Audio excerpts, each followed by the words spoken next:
Good morning, saints. I appreciated that introduction. How did he know those things? That this was not going to be a sermon. Must be in communion with the Spirit of God. Hallelujah. Lord, grant us grace. Grace of utterance, grace of hearing. Whatever an oracular statement is, Lord, we invite it, knowing that it's costly and not given to many. And just take your precious liberty, Lord, and invest something in us. Let your word be for us, my God, an event, an act, a happening, an occurrence. Let it continue to stick to our ribs and be brought up again and again to our recall, to our consideration. May we turn it over, my God, in our hearts. May we ponder and dwell upon it. May it have all of the rich, life-giving possibilities that your word has as it is sent from the throne. Grant us this privilege. Spoil us by such a hearing. Require of us because of such a speaking. And we thank you and give you the praise for such love that will not let us go, that is so jealous and brooding over us and calls us again and again, higher and higher, to the ultimate things of God that pertain to your glory, even in this city, in this hour. In Jesus' name we pray. Amen.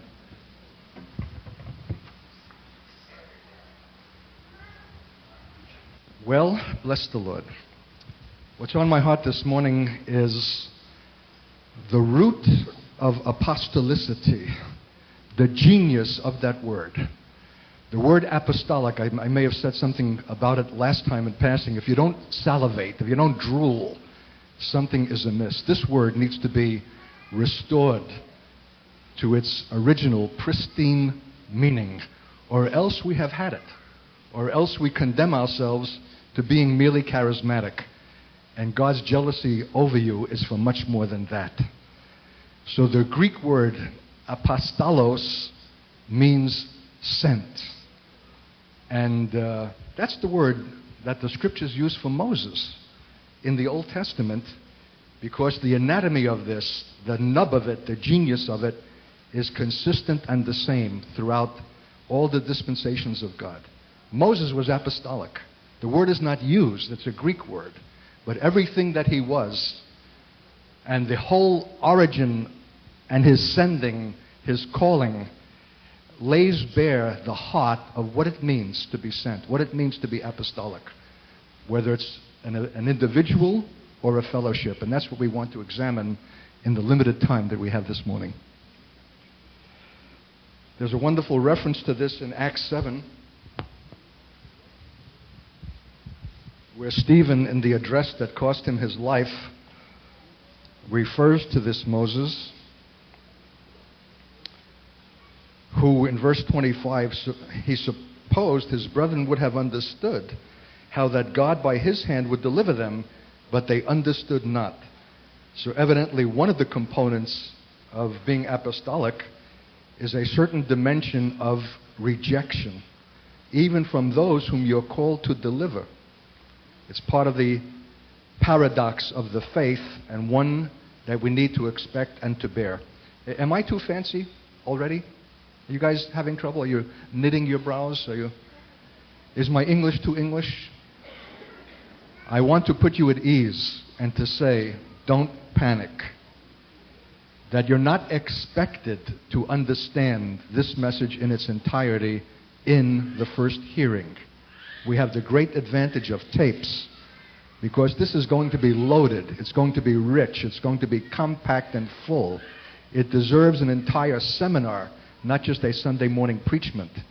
But you'll have it on tape for further examination. And beside that, if it's a word of spirit and life, something will go into your spirit and then subsequently rise to the level of consciousness and of understanding.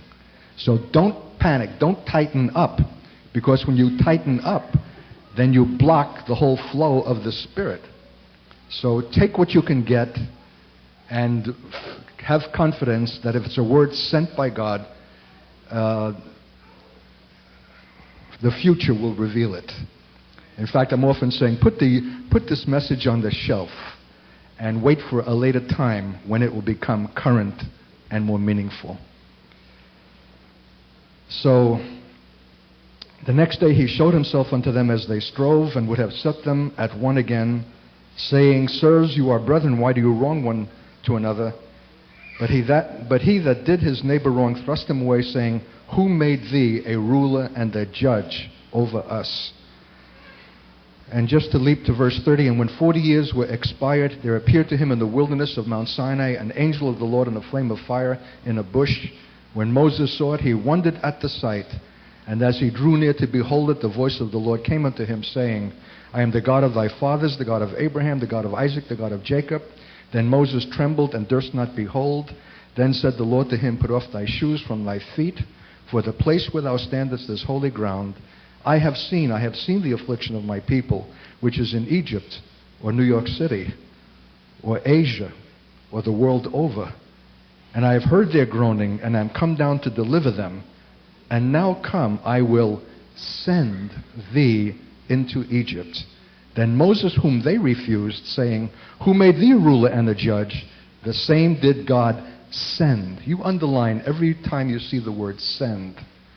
The same did God send to be a ruler and deliverer by the hand of the angel which appeared to him in the bush, and he brought them out. Let's look in Exodus at the first statement of this remarkable sending.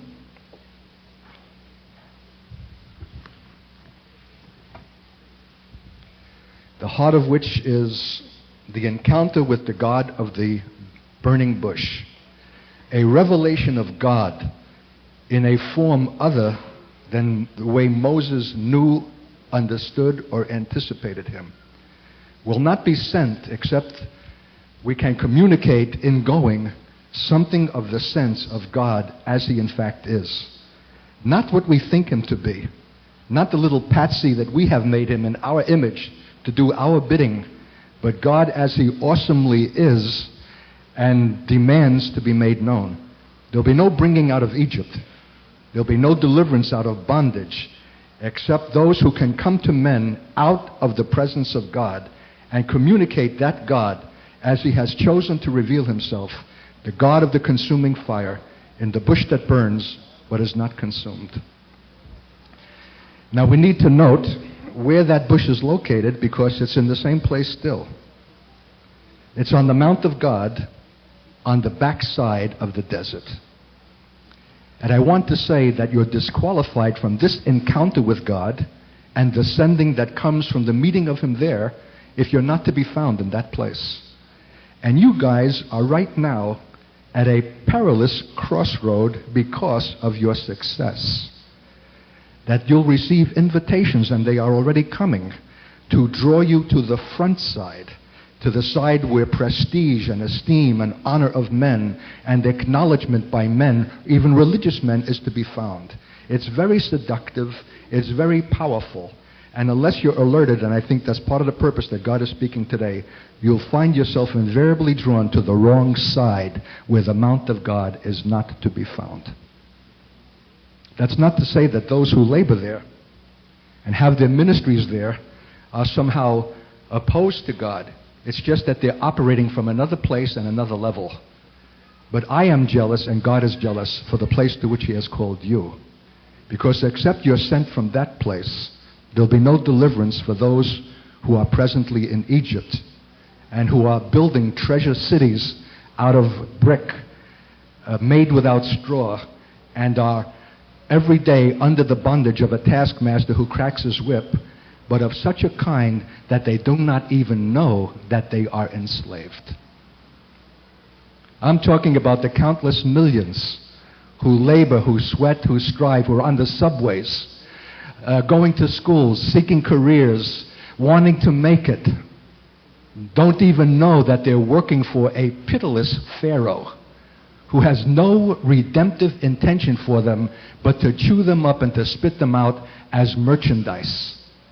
Someone needs to come to them who is free from the power of that and has no striving in himself, even spiritually, and is sent of God out of the presence of God to deliver the captives, not only to bring them out, but to bring them into a land flowing with milk and honey. And we can't offer freedom or deliverance beyond what we ourselves experience and know. And if a 40-year stint in the wilderness was the preliminary requirement for a Moses, what shall it be for us? 40 is a symbolic number. Israel was 40 years in the wilderness. Jesus was 40 days in the wilderness. Probably there are other reiterations of the number 40, all suggesting trial, dealing, sifting, preparation. 40 is an all-consuming number, and we mustn't be too literal about this. I don't say you're going to have to wait 40 years in Queens before you are sent to be deliverers. I think the Lord will have come long before that. But whatever 40 signifies in terms of preparation, of the ruthless dealing of God with your own flesh, with your own ambition for God, in the kind that Moses himself had. Because let's look where Moses boo-booed. In chapter 2 of Exodus, when it came to pass in verse 11 that when Moses was grown, that he went out unto his brethren and looked on their burdens, and he spied an Egyptian smiting a Hebrew, one of his brethren. And he looked this way and that way, and when he saw that there was no man, he slew the Egyptian and hid him in the sand. And when he went out the second day, behold, 2 men of the Hebrews strove together, and he said to them that did the wrong, wherefore smitest thou thy fellow? And he said, who made thee a prince and a judge over us? Intendest thou to kill me as thou killest the Egyptian? And Moses feared and said, surely this thing is known. Now when Pharaoh heard this thing, he sought to slay Moses, but Moses fled from the face of Pharaoh and dwelt in the land of Midian and sat down by a well. The story of Moses is the story of failure. And I want to say that I believe with all my heart that failure is a necessary ingredient to apostolic success, a necessary preliminary. And it's not the failure that comes out of blundering stupidity or lack of consideration for the things of God, but out of a desire for the things of God. Moses meant well. He was well intending.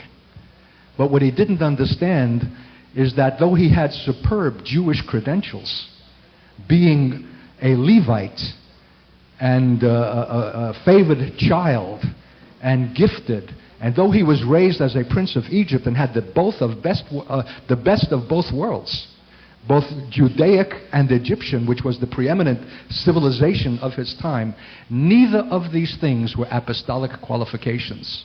In fact, they inhibit apostolic sending, and we need to be emptied both of our human and racial, ethnic, and worldly qualification.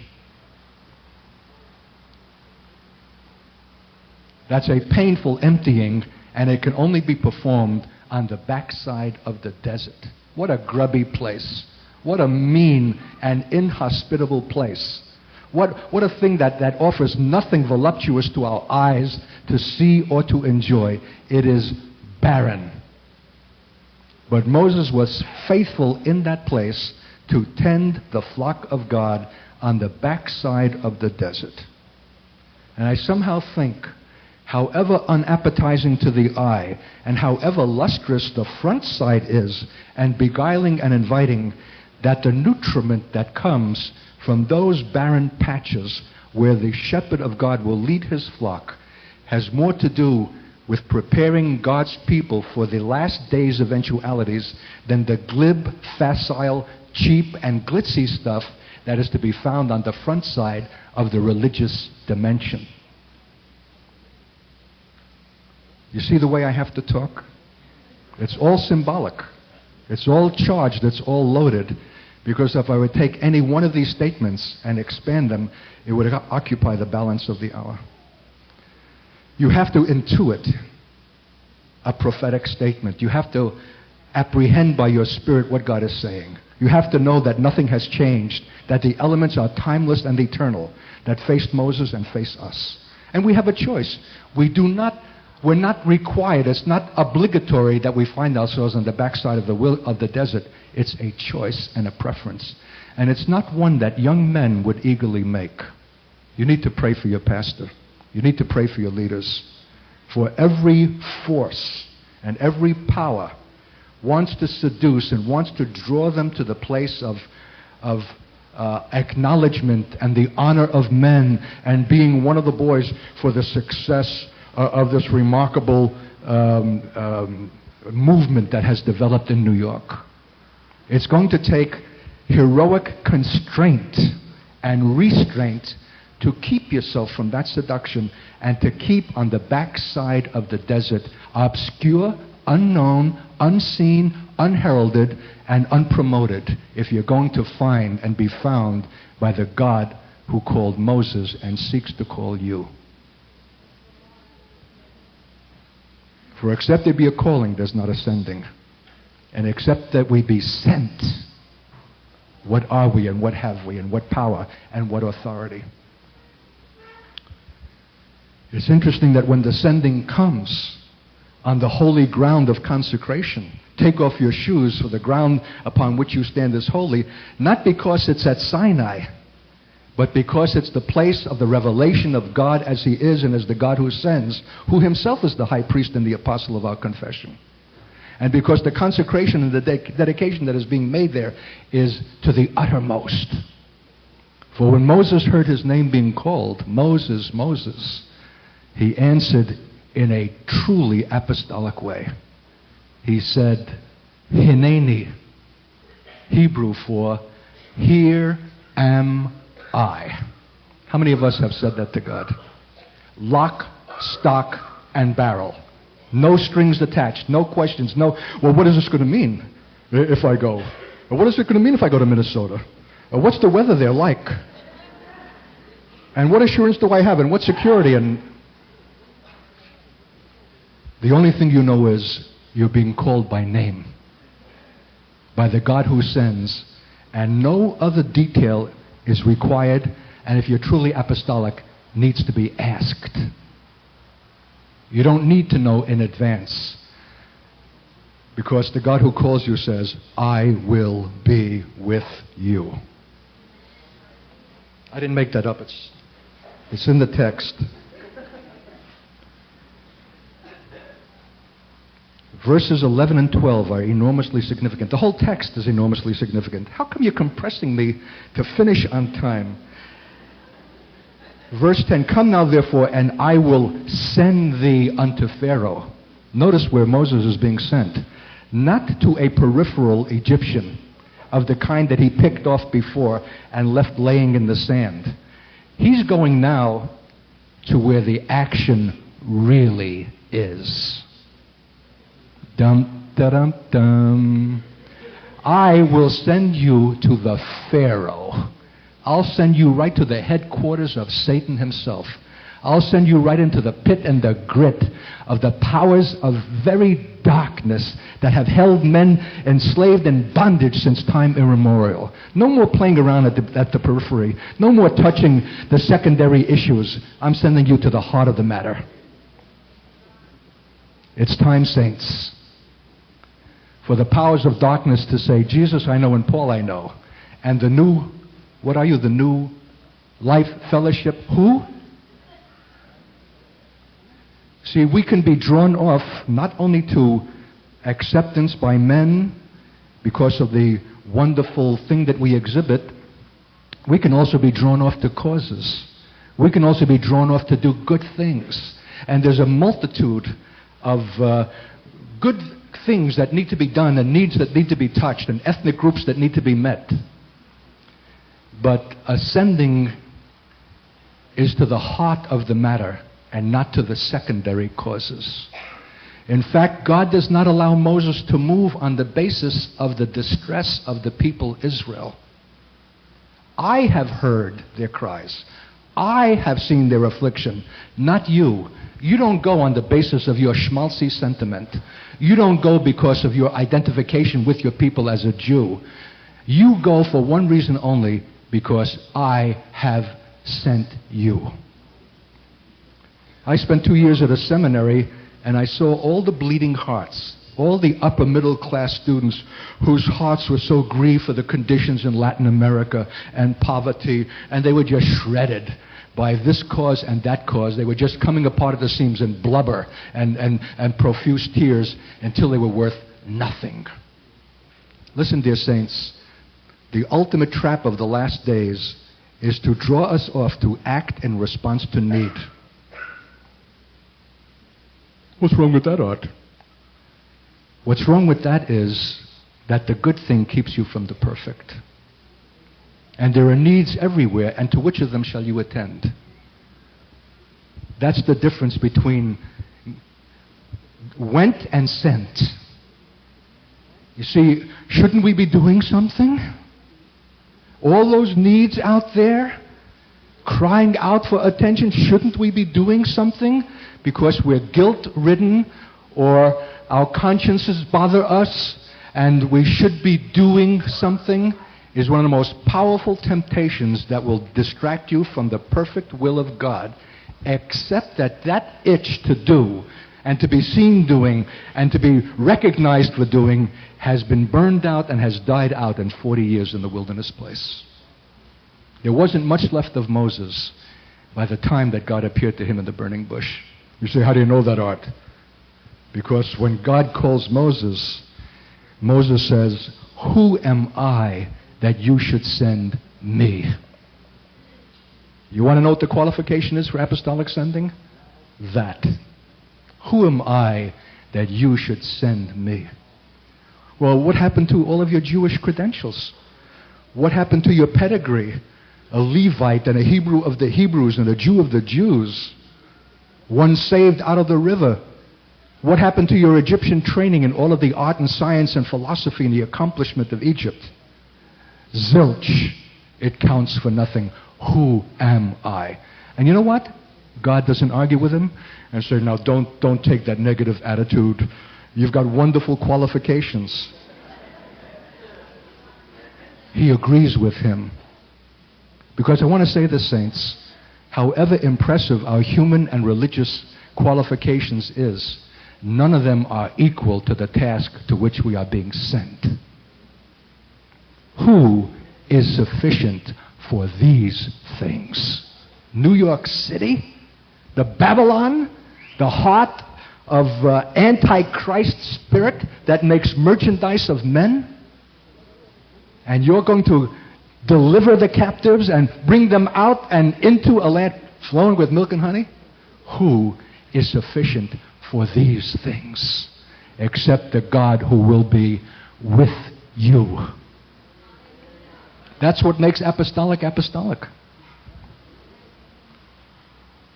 Beware of false apostles who say all kinds of clever and right things and can quote Paul and have a wonderful facility for problem solving and putting together franchises and all the other kinds of things. But look for the man who has come out of God's presence, who has been burned out, not in his carnality, not in his sinfulness. I mean, that's long taken care of, but even in his well-meaning intentions for God. That's the last thing that must go. And that is the most formidable thing that keeps us from the true apprehension of God and his sending. What we are going to do for him. Who am I that you should send me? The one virtue that Moses had, and this is what we need to recognize, is that when he saw the burning bush, he turned aside to see and to ask, why this bush burns but is not consumed?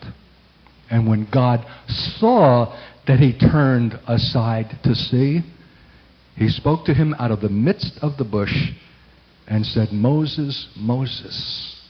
And Moses said, here am I.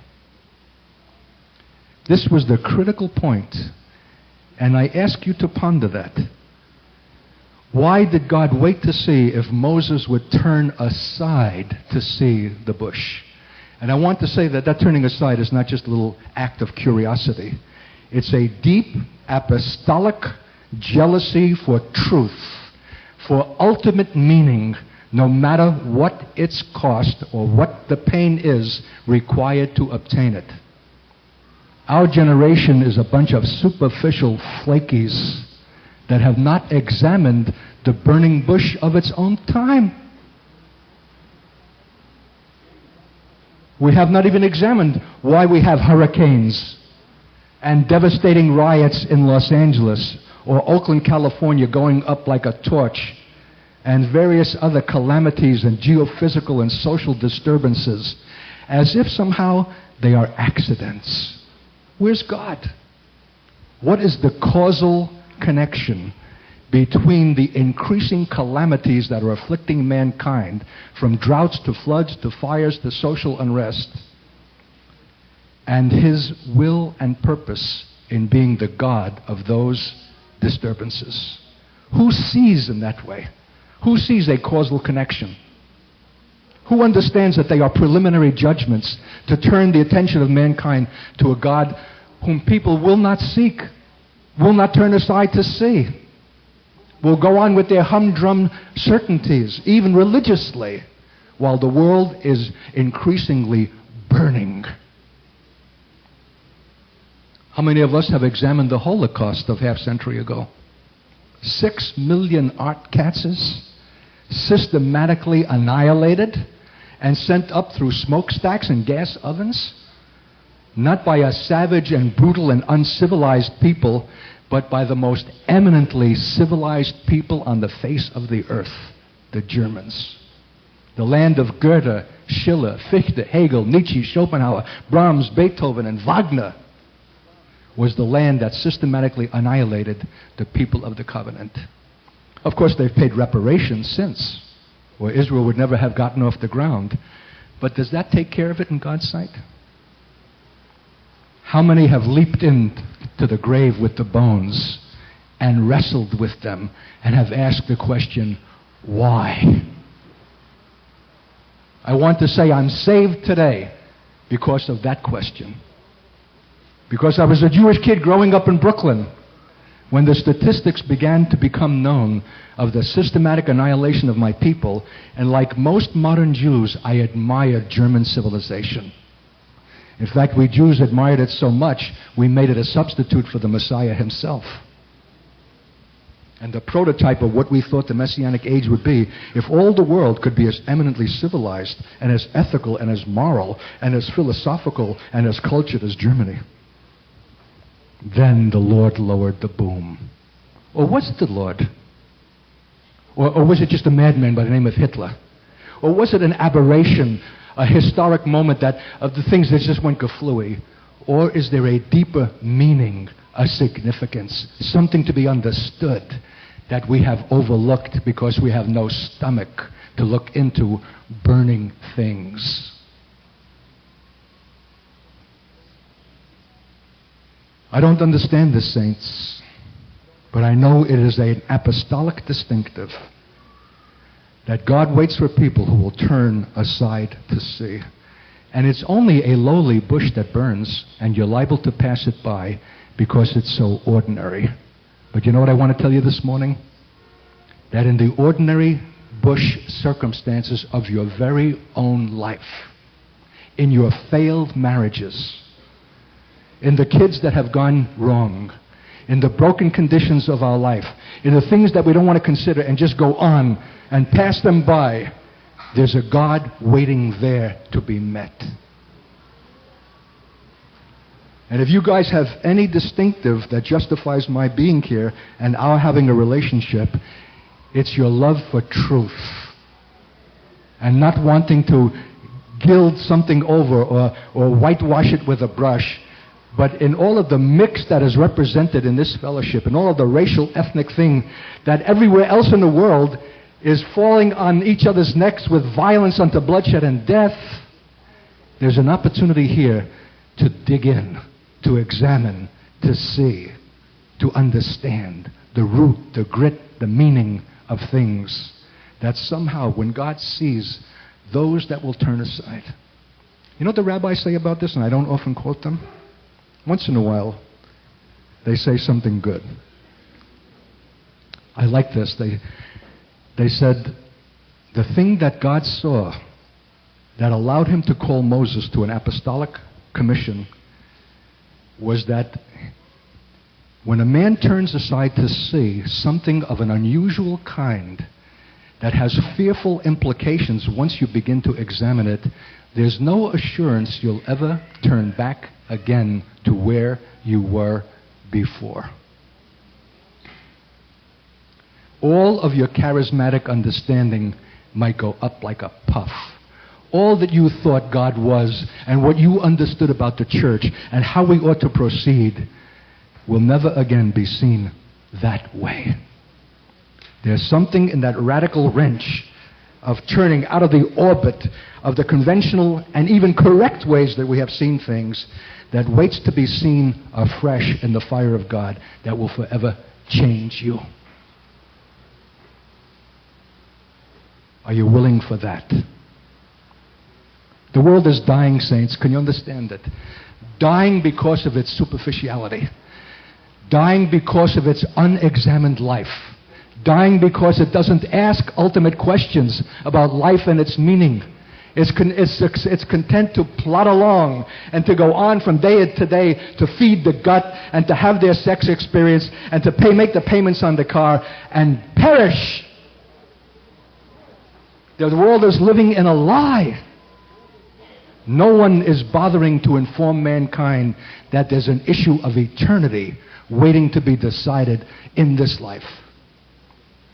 The life itself, the mere perpetuation, the feeding, the getting by, is the justification in itself. It's a lie and it's death. Someone said the unexamined life is not worth living. And I want to ask you whether even as Christians, whether you're living an examined life. Are you examining the issues of the faith? Are you looking into the circumstances of your life? And if there has been failure, do you just pass it by? Or are you willing to turn into that burning thing and allow God to show the subtle issues of vanity, of self, of pride, of rebellion, of self-will, of jealousy, of fear, of insecurity that need to be seen there? Because He's a God of truth. And because the church is the ground and pillar of the truth, or it's not the church. I wonder how many burning bushes are represented in this room.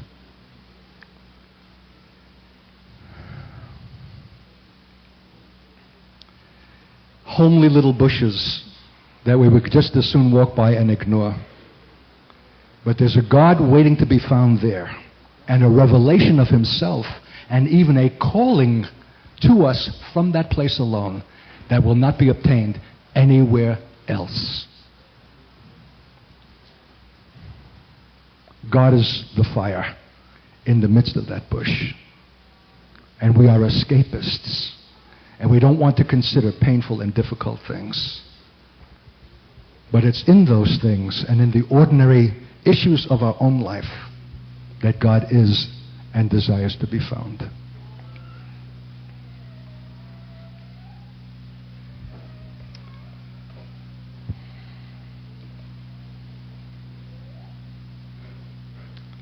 That's the holy ground.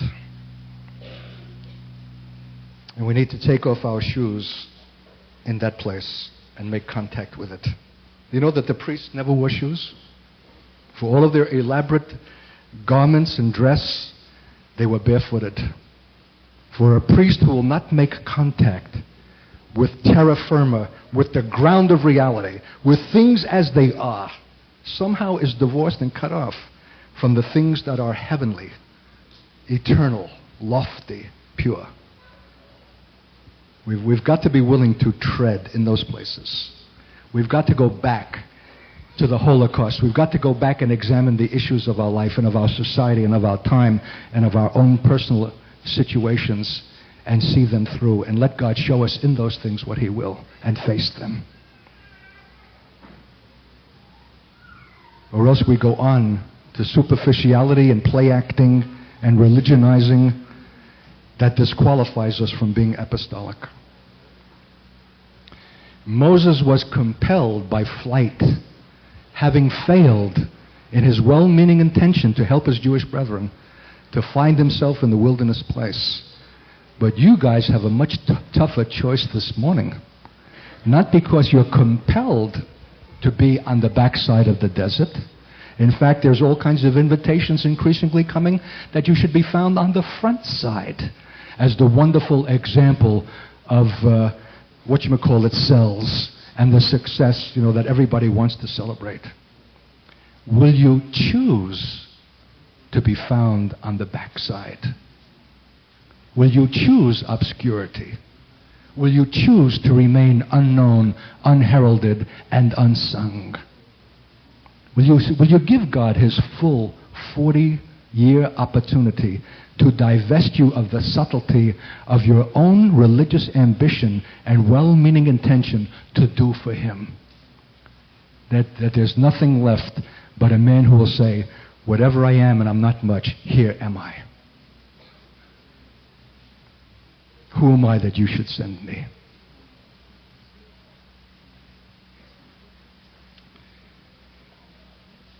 Well, I've got to conclude. Don't think that it's a disgrace to fail. I sort of have an affinity for failure. And I'm not talking about dumb failure. That's the consequence of stupidity or selfishness. I'm talking about the failure that comes from choosing to do good for God. That must inevitably lead to disappointment and to failure. But it's out of that comes a brokenness. That comes a willingness to tend the flock of God in the obscure place. That will bring you to the burning bush in the appointed moment of God. That by which the commissioning and the sending takes place. A lot of us have not failed because we have not ventured. Our lives are predictable and safe. We're pew occupiers, and we love the anonymity and the obscurity of being lost in the great congregation. Necessarily, we must venture for God. And we were talking last night about our 10-year initial experience in community. Were there mistakes? My God, the whole thing was a catalog of mistakes from beginning to end. But how should it have been otherwise? They are inherent. It was inevitable that we would stumble and stagger and fall and in our best meaning intentions cause pain and suffering, the inevitability of it. But how else is God to fashion and to form his men and his people? What do we think that church is? A succession of good services? Or a place of suffering before it's a glory? We need to be rid of our romantic idealizations of what the church is or what God's men are who are of faith and power. That's an illusion. It's not a reality. It's not your feet on the ground. How can you deliver captives when you yourself are captivated by notions that are idealizations of romantic notions that are not true? You've got to fail. And failure is the consequence of venturing for God, even at your best and well-meaning intention. But out of that is ignited the circumstances by which the wilderness experience, the Lord in the burning bush, the call and the sending. I believe it's a pattern. This is not just an historic episode. It's that perfectly, but it's more. It's a picture of the anatomy of the sending of God in every generation, and especially at the last. That the man who was content to just slay an Egyptian is now sent to the Pharaoh, where the real and the ultimate issue is to be met in the power of God who sends, because I will be with you. Will you remember that when you're standing before Pharaoh? And you're feeling as frail and as weak as you in fact are? That the God who sends you is also in you. And it's in his authority that you stand before Pharaoh and not some drummed up charismatic thing of your own. You were emptied of your own that you might be filled with the life of him who sends, the high priest and the apostle himself of our confession.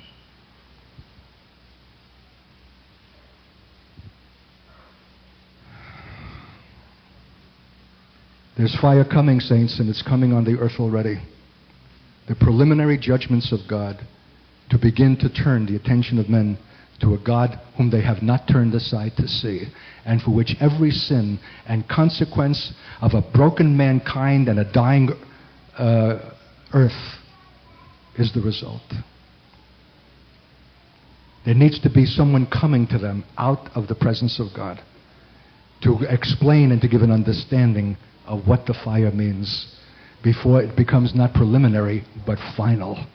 The final judgment in which the earth itself will melt with a fervent heat. Knowing the terror of God, Paul says, I persuade men. But he persuades them not out of his religious ability or his Jewish credentials, but out of the life, the power, and the authority of the God who sends those men who know that they know that they know, who am I that you should send me? So I want to pray for you.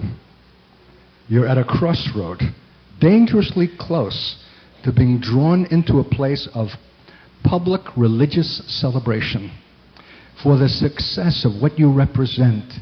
And I'm sure that Christianity Today and other journals want to write articles about you and interview your pastor and different ones who are cell group leaders. And you'll find yourself not on the backside, but the front side. And that's okay, but it's not the place from which the true sending must occur. God is jealous for you this morning, saints, for the thing that is ultimate.